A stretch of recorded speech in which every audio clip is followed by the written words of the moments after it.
we can sort the ordering of the items in the list with a sort function.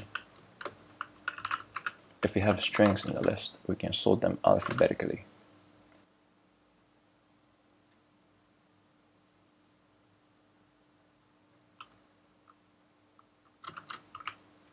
Note that capital letters are sorted before the non-capitals.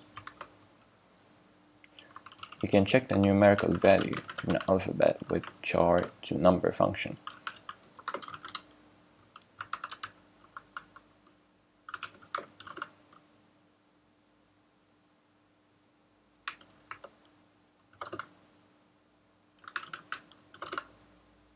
As you can see, capital letters have the smaller number.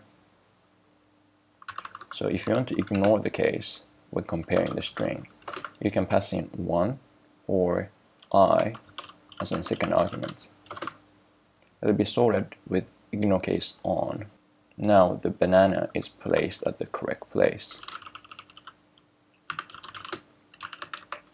If you have numbers in the list, it will be ordered in the ascending order. Let's say you have some numbers as string.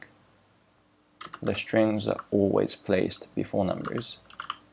So if you want the string to be converted to numbers before sorting, you can pass in capital N as a string. Now all the items are sorted properly.